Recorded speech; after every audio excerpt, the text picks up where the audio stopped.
ಪ್ರೀತಿಸಿ ಮನೆಯವರನ್ನು ಬಿಟ್ಟು ಓಡಿ ಬಂದೆ ಮದುವೆಗಾಗಿ. ನಾನು ಪ್ರೀತಿಸಿದ ಹುಡುಗನನ್ನು ಮದುವೆ ಆದೆ. ಆದರೆ ಮದುವೆ ಆದ 3 ತಿಂಗಳಿಗೆ ನನ್ನ ಗಂಡ ನನ್ನನ್ನು ಬಿಟ್ಟು ಹೊರಟು ಹೋದ. ಆನಂತರ ತಿಳಿಯಿತು, ಅವನು ನನ್ನ ಸ್ವಂತ ತಂಗಿಯನ್ನು ಮದುವೆ ಆಗಿದ್ದಾನೆ. ಅಕ್ಕ ತಂಗಿ ಇಬ್ಬರಿಗೂ ಒಬ್ಬನೇ ಗಂಡ. ಏನು ಮಾಡಲಿ? ಆಗ ನನ್ನ ಗಂಡ ಹೇಳಿದ ಮಾತನ್ನು ಕೇಳಿ ನಾನು ಬೆಚ್ಚಿಬಿದ್ದೆ. ನನ್ನ ಹೆಸರು ಕಲ್ಪನಾ. ನನಗೆ ಒಬ್ಬಳು ತಂಗಿ ಇದ್ದಾಳೆ. ನಾನು ಮತ್ತು ನನ್ನ ತಂಗಿ ಇಬ್ಬರೇ ಅಪ್ಪ ಅಮ್ಮನಿಗೆ ಮಕ್ಕಳು. ಅಪ್ಪನಿಗೆ ನಾನು ಎಂದರೆ ಇಷ್ಟವಿಲ್ಲ. ನಾನು ಹುಟ್ಟಿದಾಗ ಅವರ ಅಮ್ಮ ಸತ್ತು ಹೋದರಂತೆ. ಆದ್ದರಿಂದ ನನ್ನನ್ನು ಅಪಶಕುನ ಅಂತ ಅಪ್ಪ ಯಾವಾಗಲೂ ದೂರ ಇಡುತ್ತಾರೆ. ಯಾವುದೇ ಒಳ್ಳೆಯ ಕೆಲಸಗಳನ್ನು ನನ್ನ ಕೈಯಲ್ಲಿ ಮಾಡಿಸುವುದಿಲ್ಲ. ನಾನು ಅವರ ಕಣ್ಣಿಗೆ ಕಾಣಿಸಬಾರದು, ಮನೆಯಲ್ಲಿ ಒಂದು ಮೂಲೆಯಲ್ಲಿ ಬಿದ್ದಿರಬೇಕು ಅನ್ನುವುದು ಅಪ್ಪನ ಬಯಕೆ. ಆ ಬಯಕೆಗೆ ನಾನು ಎಂದೂ ಕೂಡ ಕುಂದು ತಂದಿಲ್ಲ. ಅಪ್ಪನ ಕಣ್ಣಿಗೆ ಆದಷ್ಟು ಕಾಣಿಸಿಕೊಳ್ಳುವುದಿಲ್ಲ. ಆದ್ದರಿಂದ ತಂಗಿ ಎಂದರೆ ತುಂಬ ಪ್ರೀತಿ. ನನಗೆ ತುಂಬ ದುಃಖವಾಗುತ್ತದೆ. ನನಗೂ ಕೂಡ ಅಪ್ಪನ ಪ್ರೀತಿ ಬೇಕಲ್ಲವೇ? ಅಪ್ಪನ ಪ್ರೀತಿ ಇಲ್ಲದಿದ್ದರೂ ಅಮ್ಮ ಆದರೂ ಪ್ರೀತಿಸಬೇಕಲ್ಲವೇ?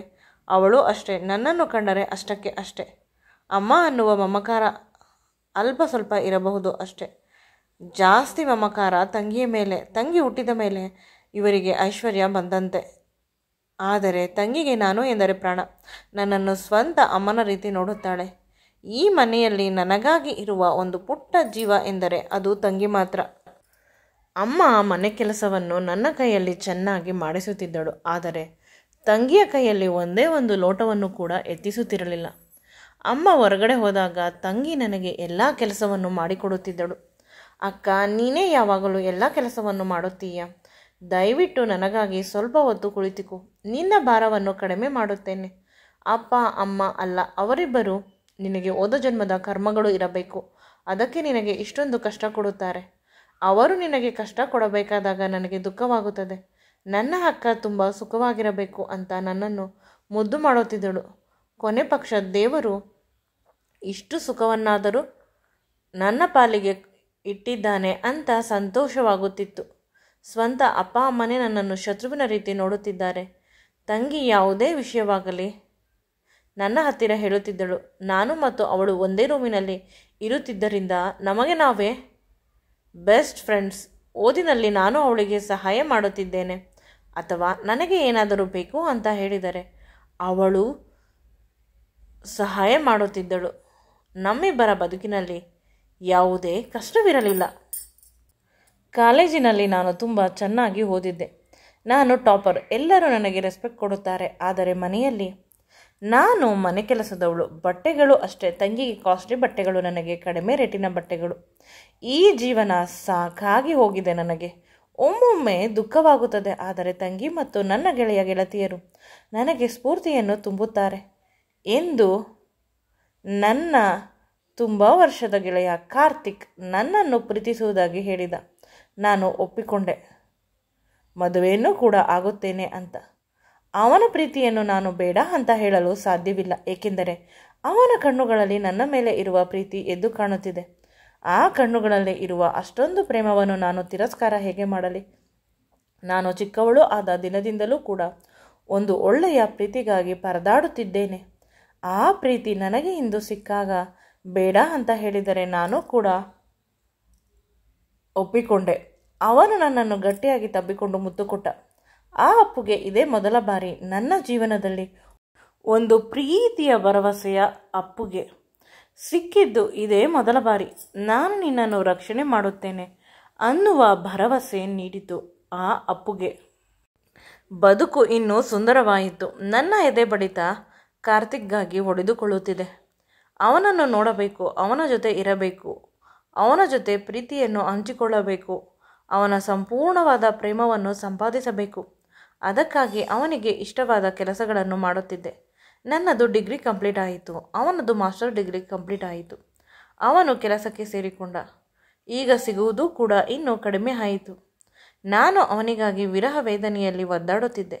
ಅವನ ಪ್ರೀತಿಗಾಗಿ ಒಮ್ಮೊಮ್ಮೆ ಅವನ ರೂಮ್ಗೆ ಹೋಗುತ್ತಿದ್ದೆ.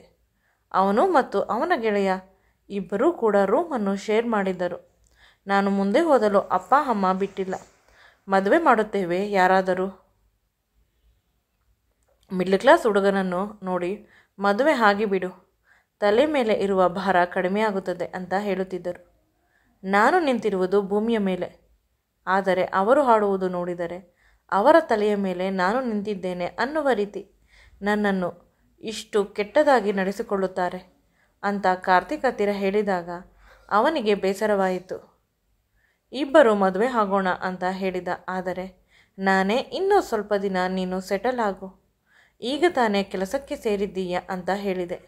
ನನ್ನ ಮಾತಿಗೆ ಅವನು ಒಪ್ಪಿದ. ಆದರೆ ಮನೆಯಲ್ಲಿ ಅಪ್ಪ ಅಮ್ಮ ಒಂದು ವಯಸ್ಸಾದ ಹುಡುಗನ ಜೊತೆ ನನ್ನ ಮದುವೆಗೆ ಅರೇಂಜ್ ಮಾಡಿದರು. ಈ ವಿಷಯ ತಿಳಿದು ನಾನು ಬೆಚ್ಚಿಬಿದ್ದೆ. ಹುಡುಗ ನನ್ನನ್ನು ನೋಡಲು ಬಂದಾಗ ಅವನು ಹುಡುಗನ ಅಪ್ಪ ಇರಬೇಕು ಅಂತ ಅಂದುಕೊಂಡಿದ್ದೆ. ಅಲ್ಲ, ಅವನೇ ಹುಡುಗನಂತೆ. ತಲೆಯಲ್ಲಿ ಕೂದಲಿಲ್ಲ, ನೋಡಲು ವಿಕಾರವಾಗಿದ್ದಾನೆ, ತುಂಬ ಶ್ರೀಮಂತನಂತೆ. ನೀನು ಮದುವೆ ಆದರೆ ನಿನ್ನ ತಂಗಿಗೂ ಕೂಡ ಇವನು ಶ್ರೀಮಂತರ ಸಂಬಂಧವನ್ನು ತೋರಿಸುತ್ತಾನೆ. ನಮಗೆ ನಿನ್ನ ಮದುವೆ ಖರ್ಚು ತಪ್ಪುತ್ತದೆ. ಈ ರೀತಿ ಅಪ್ಪ ಅಮ್ಮನ ಆಲೋಚನೆ ಇತ್ತು. ತಂಗಿ, ಅಕ್ಕ, ನೀನು ಓದಿದ್ದೀಯ, ಕೆಲಸಕ್ಕೆ ಸೇರಿ ಎಲ್ಲಾದರೂ ಹೊರಟು ಹೋಗು. ಇವರ ಹತ್ತಿರ ಇದ್ದರೆ ನಿನ್ನನ್ನು ತಿಂದು ಹಾಕಿಬಿಡುತ್ತಾರೆ. 2-3 ಬಾರಿ ಅವರು ನಿನ್ನ ಹತ್ತಿರ ಚೆನ್ನಾಗಿ ಮಾತನಾಡಿದರೆ ನೀನು ಕೂಡ ಮದುವೆಗೆ ಒಪ್ಪಿಬಿಡುತ್ತೀಯ. ಅಷ್ಟು ಚೆನ್ನಾಗಿ ಅವರು ನಿನಗೆ ಬ್ರೈನ್ ವಾಶ್ ಮಾಡುತ್ತಾರೆ ಅಂತ ಹೇಳಿದಳು. ನನಗೂ ಕೂಡ ಅದು ಸತ್ಯ ಅಂತ ಅನಿಸಿತು. ಇನ್ನೂ ಕೂಡ ನಾನು ಇವರನ್ನು ಅಪ್ಪ ಅಮ್ಮ ಇವರು ಹೇಳಿದ ಹಾಗೆ ಕೇಳಬೇಕು, ಇವರ ಮಾನ ಮರ್ಯಾದೆ ಹೋಗುತ್ತದೆ, ಇವರಿಗಾಗಿ ಬದುಕಬೇಕು ಅಂತ ಹೇಳಿದರೆ ನನ್ನಷ್ಟು ದೊಡ್ಡ ಯಾರೂ ಇಲ್ಲ. ಮಲಮಗಳಿಗೂ ಕೂಡ ಈ ರೀತಿಯ ಸಂಬಂಧವನ್ನು ಯಾರೂ ತೋರಿಸುವುದಿಲ್ಲ. ಅಂತಹುದರಲ್ಲಿ ಸ್ವಂತ ಮಗಳಿಗೆ ಈ ರೀತಿ ಕೆಲಸವನ್ನು ಯಾರಾದರೂ ಮಾಡುತ್ತಿದ್ದಾರೆ, ಇವರನ್ನು ಎಂದು ಕ್ಷಮಿಸಬಾರದು ಅಂತ ಅನಿಸಿತು. ಕಾರ್ತಿಕ್ಗೆ ಫೋನ್ ಮಾಡಿ ಎಲ್ಲ ವಿಷಯವನ್ನು ತಿಳಿಸಿದೆ. ಅವನಿಗೂ ಬೇಸರವಾಯಿತು. ಅವನು ಕೂಡ ಅವನ ಕೆಲಸವನ್ನು ಬೇರೆ ಊರಿಗೆ ಟ್ರಾನ್ಸ್ಫರ್ ಮಾಡಿಸಿಕೊಂಡ. ಇಬ್ಬರು ಬೇರೆ ಊರಿಗೆ ಹೋಗಿ ಮದುವೆ ಆಗೋಣ. ನಿನ್ನ ತಂಗಿಗೆ ಎಲ್ಲ ಹೇಳಿ ಬಟ್ಟೆಗಳನ್ನು ಪ್ಯಾಕ್ ಮಾಡಿಕೊಂಡು ಇಂದು ರಾತ್ರಿ ಬಂದು ಬಿಡು. ಅವನು ಹೇಳಿದ ಹಾಗೆ ಕೇಳಿದೆ. ತಂಗಿಗೆ ಪ್ರೀತಿಯ ಮುತ್ತನ್ನು ಕೊಟ್ಟು ನಾನು ಎಲ್ಲಿ ಹೋದರೂ ನಿನ್ನನ್ನು ಭೇಟಿ ಮಾಡುತ್ತೇನೆ. ನಾನು ಈಗ ಬೇರೆ ಊರಿಗೆ ಕೆಲಸಕ್ಕೆ ಹೋಗುತ್ತಿದ್ದೇನೆ, ನನ್ನ ಗೆಳತಿ ಕರೆದಿದ್ದಾಳೆ ಅಂತ ರಾತ್ರೋರಾತ್ರಿ ನಾನು ಮನೆಯನ್ನು ಬಿಟ್ಟು ಹೊರಟು ಹೋದೆ. ಆದರೆ ಅವಳಿಗೆ ಎಂದೂ ಹೇಳಿರಲಿಲ್ಲ ನಾನು ಮದುವೆ ಆಗುತ್ತೇನೆ ಅಂತ. ಆ ವಿಷಯದಿಂದ ಅವಳು ಭಯಪಡುತ್ತಿದ್ದಳು. ನೀನು ತುಂಬ ಇನ್ನೋಸೆಂಟ್, ನಿನ್ನನ್ನು ಯಾರೋ ಬೇಕಾದರೂ ಮೋಸ ಮಾಡಬಹುದು. ಪ್ರೀತಿಯ ಮಾತುಗಳಿಂದ ನೀನು ಬಹಳ ಬೇಗ ನಂಬುತ್ತೀಯ, ಪ್ರೀತಿಯಲ್ಲಿ ಬೀಳಬೇಡ ಅಂತ ಅವಳು ಪ್ರತಿ ಬಾರಿ ನನಗೆ ಹೇಳುತ್ತಿದ್ದಳು. ಅದಕ್ಕೆ ಅವಳು ಭಯಪಡದೇ ಇರಲಿ ಅಂತ ನಾನು ಈ ವಿಷಯವನ್ನು ತಿಳಿಸಲಿಲ್ಲ. ನನಗಾಗಿ ಕಾರ್ತಿಕ್ ಮನೆ ಎದುರುಗಡೆ ಕಾರಿನಲ್ಲಿ ಕಾದು ಕುಳಿತಿದ್ದ. ಅವನ ಜೊತೆ ಹೋಗಬೇಕಾದರೆ ಇಲ್ಲಿಯ ಬಂಧನಗಳು, ಇಲ್ಲಿಯ ಕಷ್ಟಗಳು, ಇಲ್ಲಿಯ ನೋವುಗಳನ್ನೆಲ್ಲ ಬಿಟ್ಟು ಹೋಗುತ್ತಿದ್ದೇನೆ. ಇನ್ನು ನನ್ನ ಬದುಕು ಸುಂದರವಾಗಿರುತ್ತದೆ ಅಂತ ಮನಸ್ಸಿಗೆ ಪದೇ ಪದೇ ಅನಿಸುತ್ತಿದೆ. ಬದುಕು ಈಗ ಎಷ್ಟೇ ಕಷ್ಟವಿರಲಿ, ಎಷ್ಟೇ ನೋವಿರಲಿ, ಹೇಗೇ ಇದ್ದರೂ ನಾನು ಈ ಬದುಕನ್ನು ಬದುಕಲೇಬೇಕು ಅಂತ ಸಂಕಲ್ಪ ಮಾಡಿಕೊಂಡೆ. ಕಾರ್ತಿಕ್ ಮತ್ತು ನಾನು ಒಂದು ಪುಟ್ಟ ಮನೆಯಲ್ಲಿ ವಾಸಿಸುತ್ತಿದ್ದೆವು. ಇಲ್ಲಿಂದ ಹೋದ ತಕ್ಷಣ ಅಲ್ಲಿ ಪಕ್ಕದಲ್ಲಿ ಇದ್ದ ದೇವಸ್ಥಾನದಲ್ಲಿ ಮದುವೆ ಆದೆ. ನನ್ನನ್ನು ತುಂಬ ಪ್ರೀತಿಯಿಂದ ಕಾರ್ತಿಕ್ ನೋಡಿಕೊಳ್ಳುತ್ತಿದ್ದರು. ನಾನು ಕೂಡ ಅಷ್ಟೇ. ಅವರಿಗೆ ಚಿರಋಣಿಯಾಗಿದ್ದೆ. ಅವರ ಪ್ರೀತಿಗೆ, ಅವರು ಕೊಟ್ಟ ಬದುಕಿಗಾಗಿ. ನಮ್ಮ ಮಧ್ಯೆ ಯಾವುದೇ ಸಮಸ್ಯೆಗಳು ಇರಲಿಲ್ಲ, ಏಕೆಂದರೆ ಇಬ್ಬರೂ ಕೂಡ ನಮ್ಮ ಸಂಬಂಧವನ್ನು ಸುಂದರವಾಗಿ ಮಾಡಬೇಕು ಅನ್ನುವ ಪ್ರಯತ್ನದಲ್ಲಿ ಪ್ರತಿದಿನವೂ ಇದ್ದೆವು. ಕಾರ್ತಿಕ್ಗೆ ಅಪ್ಪ ಅಮ್ಮ ಯಾರೂ ಇಲ್ಲ, ಅವರಿಗೆ ನಾನೇ ಎಲ್ಲ, ನಾನೇ ಸರ್ವಸ್ವ. ನನಗೂ ಕೂಡ ಒಂದು ರೀತಿ ಅವರೇ ಎಲ್ಲ. ಕೆಲಸ ಮುಗಿಸಿ ಮನೆಗೆ ಬಂದರೆ ನನ್ನ ಜೊತೆ ಸಂಪೂರ್ಣವಾದ ಸಮಯವನ್ನು ಕಳೆಯುತ್ತಿದ್ದರು. ಒಂದು ವೇಳೆ ಹೊರಗೆ ಹೋಗಬೇಕು ಅಂತ ಅನಿಸಿದರೆ ಇಬ್ಬರೂ ಕೂಡ ಹೋಗುತ್ತಿದ್ದೆವು. ನನ್ನನ್ನು ಬಿಟ್ಟು ಅವರು ಒಂದು ಕ್ಷಣವೂ ಕೂಡ ಇರುತ್ತಿರಲಿಲ್ಲ. ಒಟ್ಟಿಗೆ ಊಟ ಮಾಡುವುದು, ಇಬ್ಬರು ಜೊತೆಯಲ್ಲಿ ಒಮ್ಮೊಮ್ಮೆ ಒಟ್ಟಿಗೆ ಸ್ನಾನ ಮಾಡುತ್ತಿದ್ದೆವು. ಅವರು ತುಂಬ ರಸಿಕ. ಎಷ್ಟು ರಸಿಕ ಎಂದರೆ ಒಂದೇ ಒಂದು ರಾತ್ರಿಯೂ ಕೂಡ ನನ್ನನ್ನು ಬಿಟ್ಟು ಇರುತ್ತಿರಲಿಲ್ಲ. ಅವರ ಪ್ರೀತಿಯನ್ನು ಪ್ರತಿ ರಾತ್ರಿ ತೋರಿಸಬೇಕು. ಬೆಳಗ್ಗೆ ಆಫೀಸ್ಗೆ ಹೋಗಬೇಕಾದರೂ ನಾನು ಅವರ ಕಣ್ಣಿಗೆ ಕಾಣಿಸಬೇಕು. 10 ಬಾರಿ ಹೇಳುತ್ತಿದ್ದರು, ನಾನು ಆಫೀಸ್ಗೆ ಹೋಗುತ್ತೇನೆ ಅಂತ. ಎಲ್ಲಿಯವರೆಗೆ ಅಂದರೆ ನಾನು ಅವರ ತುಟಿಗಳಿಗೆ ಮುತ್ತನ್ನು ಕೊಟ್ಟು ಕಳಿಸಬೇಕು, ಅಲ್ಲಿಯವರೆಗೂ. ಅಕಸ್ಮಾತ್ ನನಗೆ ಹುಷಾರಿಲ್ಲವಾದರೆ ನನ್ನ ಕಾಲನ್ನು ಕೂಡ ಒತ್ತುತ್ತಿದ್ದರು. ನನ್ನ ಕೈಗಳಿಗೆ, ಬೆನ್ನಿಗೆ ಮಸಾಜ್ ಮಾಡುತ್ತಿದ್ದರು. ಅವರ ಕೈಯಲ್ಲಿ ಒಂದು ಹೆಂಡತಿಯನ್ನು ಎಷ್ಟು ಪ್ರೀತಿಯಿಂದ, ಎಷ್ಟು ಗೌರವದಿಂದ, ಎಷ್ಟು ಚೆನ್ನಾಗಿ ನೋಡಿಕೊಳ್ಳಲು ಸಾಧ್ಯವೋ ಅದಕ್ಕಿಂತ ಹೆಚ್ಚಾಗಿ ನೋಡಿಕೊಳ್ಳುತ್ತಿದ್ದರು. ನನಗೆ ಎಷ್ಟೋ ದಿನದಿಂದ ಸಿಗದ ಪ್ರೀತಿಯನ್ನು ಅವರು ನನಗೆ ಇಂದು ಕೊಟ್ಟರು. ಆ ಪ್ರೀತಿಯ ಗುಂಗಿನಲ್ಲೇ ನಾನು ಬದುಕುತ್ತಿದ್ದೆ. ನನಗೆ ಸದ್ಯಕ್ಕೆ ಅವರೇ ಪ್ರಪಂಚ. ನಾನು ಕೂಡ ಒಂದು ಸಣ್ಣ ಕೆಲಸ ಮಾಡುತ್ತಿದ್ದೆ. ಅದರಲ್ಲಿ ನನ್ನ ಖರ್ಚು ಆಗಿ ಉಳಿದ ದುಡ್ಡನ್ನು ಸೇವಿಂಗ್ಸ್ ಮಾಡುತ್ತಿದ್ದೆ. ಕಾರ್ತಿಕ್ ಹೇಳುತ್ತಿದ್ದರು, ನಿನ್ನ ದುಡ್ಡು ನೀನು ಕಷ್ಟಪಡುತ್ತೀಯ, ನೀನೇ ಇಟ್ಟುಕೋ, ನನಗೆ ಏನೂ ಕೂಡ ಬೇಡ. ನನ್ನ ಹೆಂಡತಿಯನ್ನು ಸಾಕುವಷ್ಟು ನಾನು ಸಂಪಾದನೆ ಮಾಡುತ್ತೇನೆ. ಅವಳು ಸುಖವಾಗಿರಬೇಕು, ರಾಣಿಯಂತೆ. ಅವರ ಈ ಮಾತುಗಳನ್ನು ಕೇಳಿ ಖುಷಿಯಾಗುತ್ತಿತ್ತು. ಬದುಕಿನಲ್ಲಿ ಇದೇ ಮೊದಲ ಬಾರಿಗೆ ನಾನು ಇಷ್ಟು ಒಳ್ಳೆಯ ಮಾತುಗಳನ್ನು ಕೇಳುತ್ತಿರುವುದು. ಮದುವೆಯಾಗಿ 3 ತಿಂಗಳಾಯಿತು. ಇಂದು ನಾವಿಬ್ಬರು 3 ತಿಂಗಳ ಸೆಲೆಬ್ರೇಷನ್ ಮಾಡಿಕೊಂಡೆವು. ಮನೆಯಲ್ಲಿ ಬೆಳಿಗ್ಗೆ ಸಂಜೆ ಯಾವುದಾದರೂ ಮೂವಿಗೆ ಹೋಗೋಣ ಅಂತ ಹೇಳಿದೆ. ಅವರು ಕೂಡ ಒಪ್ಪಿಕೊಂಡರು. ಅವರಿಗೆ ಇಷ್ಟವಾಗುವ ಬ್ಲ್ಯಾಕ್ ಕಲರ್ ಸಾರಿಯನ್ನು ಉಟ್ಟಿಕೊಂಡೆ. ಸೀರೆ ತುಂಬ ಟ್ರಾನ್ಸ್ಪರೆಂಟ್ ಆಗಿ ಇತ್ತು. ಸೀರೆಗಿಂತ ಹೆಚ್ಚಾಗಿ ನಾನು ಸುಂದರವಾಗಿ ಕಾಣುತ್ತಿದ್ದೆ. ಅವರಿಗೆ ಹೇಗೆ ಇಷ್ಟ ಹಾಗೆ ರೆಡಿಯಾದೆ. ಕಾದು ಕುಳಿತೆ ಅವರಿಗಾಗಿ. ಆದರೆ ಎಷ್ಟು ಹೊತ್ತಾದರೂ ಅವರು ಬಂದಿಲ್ಲ. ಅವರ ಆಫೀಸ್ಗೆ ಫೋನ್ ಮಾಡಿದರೆ ಅವರು ಇಂದು ಆಫ್ ಡೇ ರಜೆ ತೆಗೆದುಕೊಂಡು ಹೋದರು ಅಂತ ಹೇಳಿದರು. ನನಗೆ ಸರ್ಪ್ರೈಸ್ ಕೊಡಬೇಕು ಅಂತ ಹೋಗಿದ್ದಾರೆ. ನಿನ್ನೆ ತಾನೇ ಮಾತನಾಡುತ್ತಿದ್ದರು. ನನ್ನ ಬಾಲ್ಯದ ವಿಷಯಗಳನ್ನು ನನ್ನ ಹತ್ತಿರ ಇಂಡೈರೆಕ್ಟಾಗಿ ಕೇಳುತ್ತಿದ್ದರು. ಇಂದು ಏನಾದರೂ ತುಂಬ ಸ್ಪೆಷಲ್ ಆದ ಸರ್ಪ್ರೈಸ್ ಇರುತ್ತದೆ. ನಾನು ಜಾಸ್ತಿ ಎಕ್ಸೈಟ್ ಆಗಬಾರದು ಅಂತ ಕುಳಿತೆ. ಅವರು ಎಷ್ಟೊತ್ತಾದರೂ ಬಂದಿಲ್ಲ. ಅವರ ಫೋನ್ಗೆ ಪದೇ ಪದೇ ಫೋನ್ ಮಾಡಿದರೂ ಫೋನ್ ಸ್ವಿಚ್ ಆಫ್ ಬರುತ್ತಿದೆ. ಸೋಫಾದ ಮೇಲೆ ಹಾಗೆ ಮಲಗಿದೆ. ಎಚ್ಚರವಾದಾಗ ಬೆಳಗ್ಗೆ ಆಗಿತ್ತು. ಮನೆಯಲ್ಲಿ ಎಲ್ಲ ಕಡೆ ಹುಡುಕಿದೆ, ಕಾರ್ತಿಕ್ ಇರಲಿಲ್ಲ. ಆಗ ನೆನಪಾಯಿತು, ಕಾರ್ತಿಕ್ ರಾತ್ರಿ ಬಂದಿಲ್ಲ. ಭಯದಿಂದ ಪುನಃ ಫೋನ್ ಮಾಡುತ್ತಿದ್ದೇನೆ. ಇಲ್ಲ, ಅವರು ಫೋನನ್ನು ಎತ್ತುತ್ತಿಲ್ಲ. ಅವರಿಗಾಗಿ ಆಫೀಸ್ನಲ್ಲಿ, ಈ ಊರಿನಲ್ಲಿ ಇರುವ ಅವರ ಗೆಳತಿಯರ ಮನೆ ಅಥವಾ ಅವರು ತುಂಬ ಹೋಗುವ ಜಾಗಗಳು ಎಲ್ಲ ಕಡೆ ಹುಡುಕಿದೆ. ಆದರೆ ಎಲ್ಲೂ ಕೂಡ ನನ್ನ ಪ್ರೀತಿಯ ಕಾರ್ತಿಕ್ ಸಿಕ್ಕಿಲ್ಲ. ಅಳಲು ಶುರು ಮಾಡಿದೆ. ಅಳೋದು ಬಿಟ್ಟು ನನಗೆ ಇನ್ನೇನು ಗೊತ್ತಿಲ್ಲ. ಅವರಿಗೆ ಸ್ವಂತ ಅಪ್ಪ ಅಮ್ಮನವರು ಇಲ್ಲ.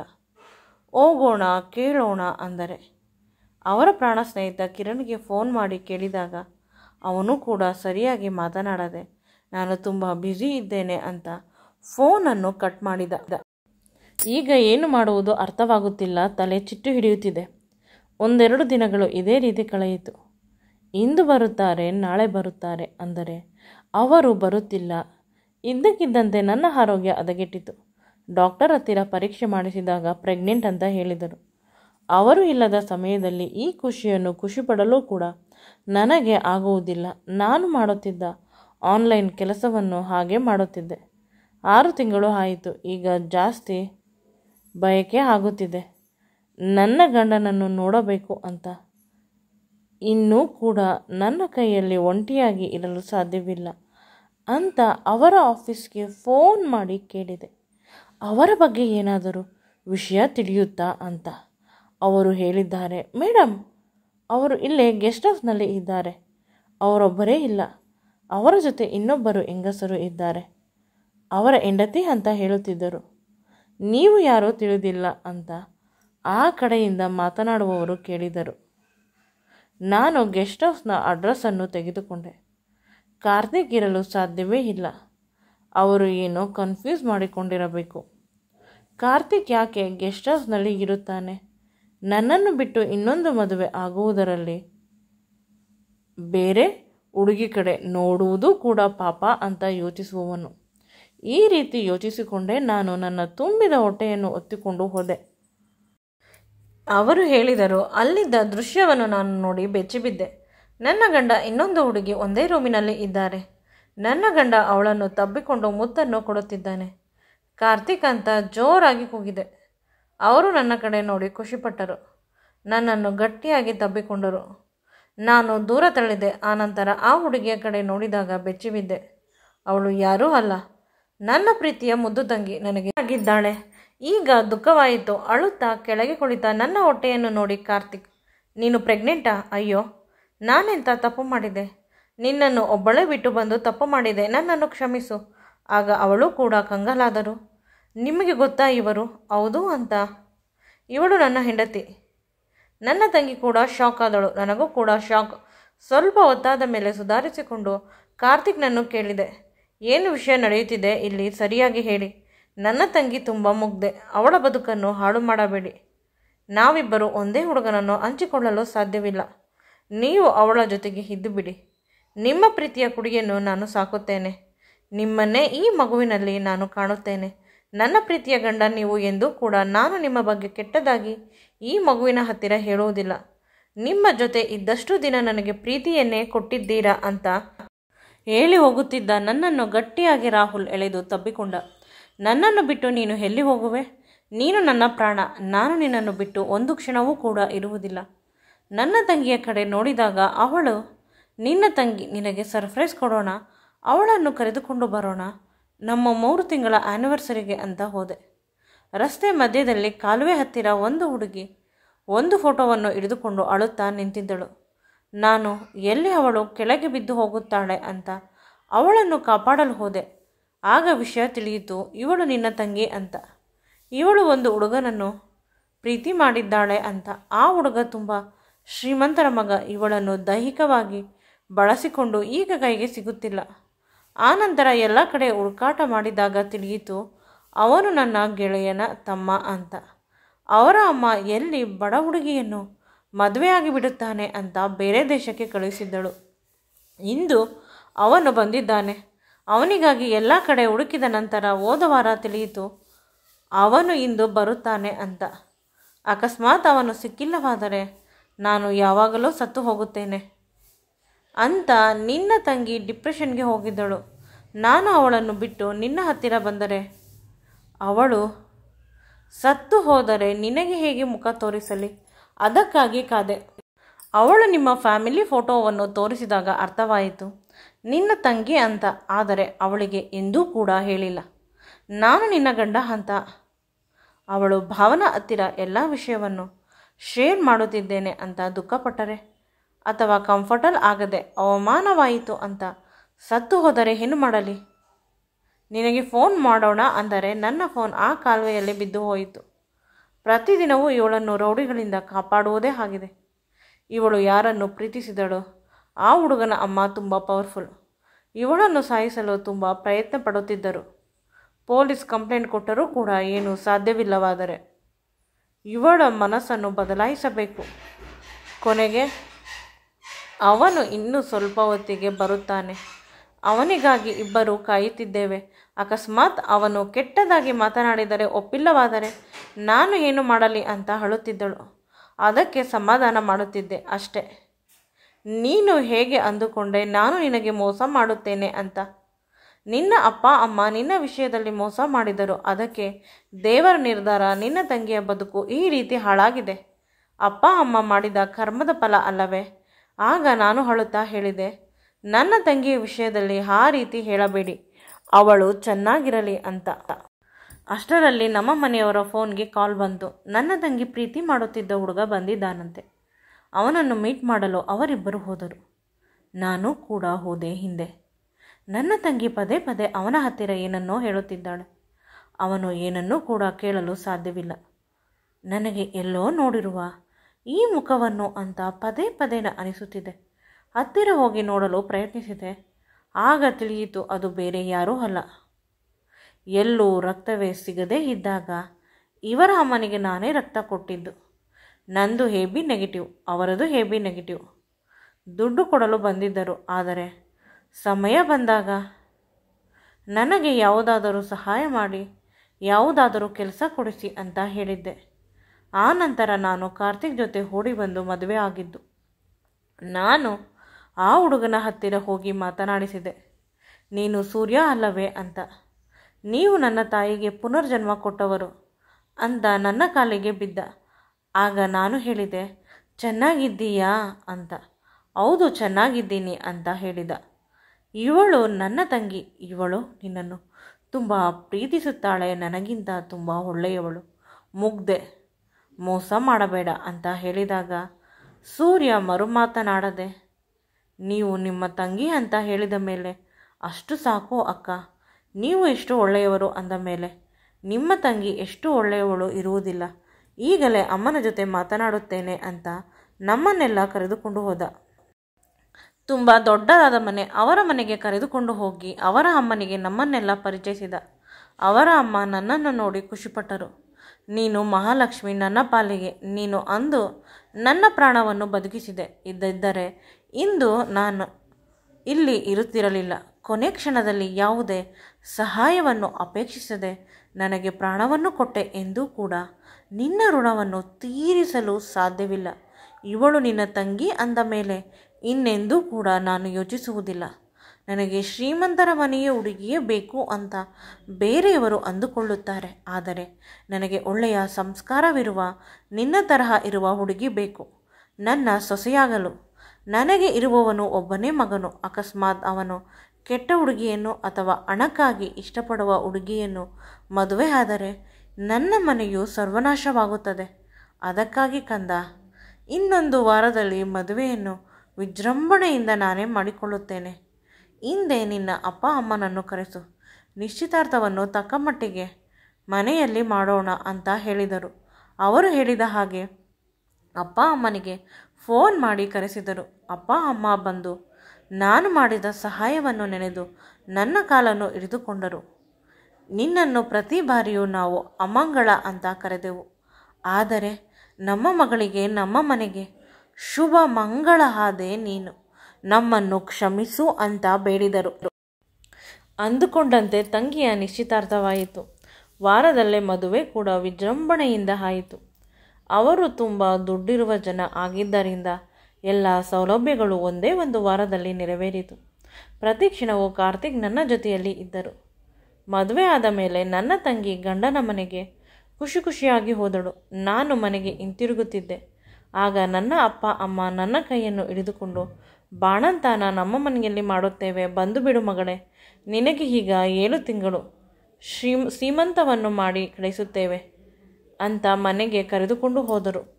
ಅಪ್ಪ ಅಮ್ಮ ಇದೇ ಮೊದಲ ಬಾರಿ ನನಗೆ ಅಂತ ಒಂದು ಫಂಕ್ಷನ್ ಮಾಡಿರುವುದು. 7 ತಿಂಗಳಿಗೆ ಸೀಮಂತ ಮಾಡಿ ಕಾರ್ತಿಕ್ ಜೊತೆ ನಮ್ಮ ಮನೆಗೆ ಕಳುಹಿಸಿದರು. ಕಾರ್ತಿಕ್ ನನ್ನನ್ನು ತುಂಬ ಚೆನ್ನಾಗಿ ನೋಡಿಕೊಳ್ಳುತ್ತಿದ್ದರು. ನೆಲದ ಮೇಲೆ ಬಿಡುತ್ತಿರಲಿಲ್ಲ. ಕೆಲಸಕ್ಕೆ ರಜೆ ಹಾಕಿದ್ದರು. ನನ್ನ ಹೆಂಡತಿಗೆ ತುಂಬ ನೋವು ಮಾಡಿದ್ದೇನೆ. ಸ್ವಲ್ಪ ದಿನ ಅವಳ ಜೊತೆಯಲ್ಲೇ ಇರಬೇಕು ಅಂತ. ಆ ಕಂಪನಿಯ ಬಾಸ್ ಕಾರ್ತಿಕ್ನ ಆಪ್ತ ಗೆಳೆಯ. ಅದಕ್ಕೆ ಕಾರ್ತಿಕ್ ಹೇಳಿದ ಮಾತಿಗೆ ಒಪ್ಪಿಕೊಂಡ. ಸಂಬಳವನ್ನು ಕೂಡ ತಿಂಗಳು ಕೊಡುತ್ತಿದ್ದ. ನನ್ನ ಬಸುರಿಯ ಎಲ್ಲ ಬಯಕೆಗಳನ್ನು ಕಾರ್ತಿಕ್ ತೀರಿಸುತ್ತಿದ್ದರು. ಅಪ್ಪ ಅಮ್ಮ ಪದೇ ಪದೇ ಫೋನ್ ಮಾಡಿ ಕರೆಯುತ್ತಿದ್ದರು. ನೀನು ಎಂದು ಬರುತ್ತೀಯ? ಬೇಗ ಬಂದು ಬಿಡು, ಡೆಲಿವರಿ ಡೇಟ್ ಹತ್ತಿರ ಬರುತ್ತಿದೆ ಅಂತ. ಎಲ್ಲರ ಪ್ರೀತಿಯಿಂದ ನಾನು ಖುಷಿಯಿಂದ ಇದ್ದೆ. ಈ ಬದುಕು ಪರಿಪೂರ್ಣವಾಯಿತು, ಆನಂದಮಯವಾಯಿತು. ಈ ವಿಡಿಯೋ ನಿಮಗೆ ಇಷ್ಟವಾಗಿದ್ದಲ್ಲಿ ನನ್ನ ಚಾನಲನ್ನು ಲೈಕ್ ಮಾಡಿ, ಶೇರ್ ಮಾಡಿ ಮತ್ತು ಸಬ್ಸ್ಕ್ರೈಬ್ ಮಾಡಿ. Thank you.